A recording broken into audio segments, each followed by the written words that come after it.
സൈനു കിച്ചണിലേക്ക് എല്ലാവർക്കും സ്വാഗതം.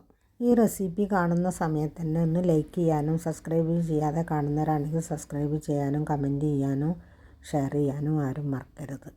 ഇന്ന് ഞാൻ വന്നിട്ടുള്ളത് പഴം കൊണ്ടുള്ളൊരു റെസിപ്പിയാണ്. ഈ റെസിപ്പി ഒന്ന് കണ്ടു നോക്കാം. ഇതുണ്ടാക്കാനായി ആദ്യം തന്നെ ബാറ്റർ തയ്യാറാക്കാം. അതിനായി ഒരു ബൗൾ എടുത്ത് അതിലേക്ക് 1 കപ്പ് മൈദപ്പൊടി ഇട്ട് കൊടുക്കാം. അതിലേക്ക് 1 സ്പൂൺ ഏലക്ക പൊടിച്ചതും 1/4 സ്പൂൺ ഉപ്പ്, 3 ടേബിൾ സ്പൂൺ പഞ്ചസാര, ഇതെല്ലാം കൂടി ഒന്ന് ഇളക്കിയെടുത്തതിന് ശേഷം പാകത്തിനുള്ള വെള്ളം കുറേശ്ശെ ഒഴിച്ച് കട്ട കെട്ടാതെ ഒന്ന് കലക്കിയെടുക്കാം. ഞാനെടുത്തിട്ടുള്ള 2 നേന്ത്രപ്പഴമാണ് കേട്ടോ. അതിലേക്കുള്ള അളവാണ് ഞാൻ ഈ കാണിക്കുന്നത്. എന്താണ് നിങ്ങളുടെയൊക്കെ വിശേഷം? എല്ലാവർക്കും സുഖമല്ലേ? ഇവിടെയൊക്കെ നല്ല മഴയാണ് കേട്ടോ. നിങ്ങൾക്കൊക്കെ മഴ ഉണ്ടോ? ഇനി കലക്കിയെടുത്ത ബാറ്റർ നമുക്കൊന്ന് മാറ്റി വെക്കാം. ഞാനെടുത്ത ഈ പഴം കാണുമ്പോൾ നിങ്ങൾ വിചാരിക്കും ഇത് പഴുത്തിട്ടുള്ള തൊലിയൊക്കെ കറുത്ത കളറായിട്ടുള്ള പഴമാണെന്ന്. പക്ഷേ അതല്ല കേട്ടോ. ഇവിടെ പഴം കൊണ്ടുവരുമ്പോൾ വരുമ്പോൾ തന്നെ കുറച്ച് പഴം ഞാൻ വേഗം ന്യൂസ് പേപ്പറിൽ പൊതിഞ്ഞ് ഫ്രിഡ്ജിൽ വെക്കും. അപ്പോൾ ഇതുപോലെ തന്നെ തൊലി മാത്രം കറുപ്പ് കളറാവുള്ളൂ, ഉള്ളിലേക്ക് ഫ്രഷ് തന്നെ ആയിരിക്കും. നമ്മൾ എങ്ങനെയാണോ വെച്ചിട്ടുള്ളത് അതേപോലെ ആയിരിക്കും കേട്ടോ. പഴത്തിന് ഒരു കേടും വരില്ല.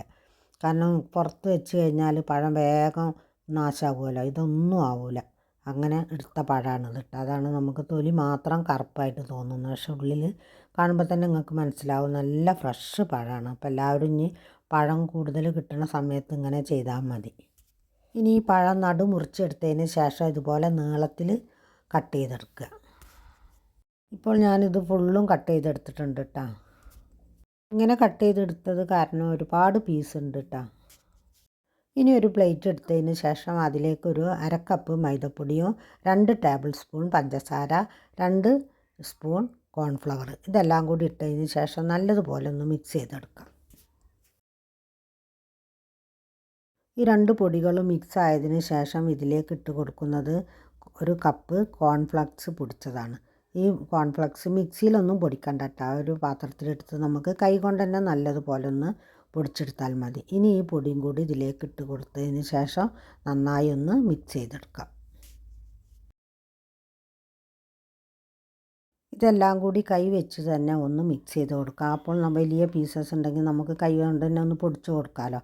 അപ്പോൾ നല്ലതുപോലെ മിക്സ് ചെയ്തെടുക്കാം. ഇനി ഇതിന് ശേഷം നമുക്ക് ഒരു ചീനച്ചട്ടി വെച്ച് അതിലേക്ക് ഓയിൽ ഒഴിച്ച് കൊടുക്കാം. ഇനി പഴത്തിൽ നിന്നും ഓരോ പീസ് എടുത്ത് ആദ്യം നമ്മൾ കലക്കി വെച്ച മൈദമാവിൽ മുക്കിയതിന് ശേഷം നമ്മൾ റോസ്റ്റഡൊക്കെ ഉണ്ടാക്കിയെടുക്കുന്ന പോലെ തന്നെ ഈ മൈദക്കൂട്ടിലേക്ക് ഇട്ടിട്ട് നല്ലതുപോലെ ഒന്ന് ഡിപ്പ് ചെയ്തതിന് ശേഷം നമുക്ക് ഫ്രൈ ചെയ്തെടുക്കാം. ഇപ്പോൾ വീഡിയോ ഒക്കെ ഇടാൻ ഭയങ്കര മടിയാണ് കേട്ടോ. കാരണം ഇട്ട് കഴിഞ്ഞാൽ തന്നെ ആരും കാണുന്നില്ല. വ്യൂസൊക്കെ വളരെ കുറവാണ്. അത് കാരണം എന്തോ ഒരു മടി.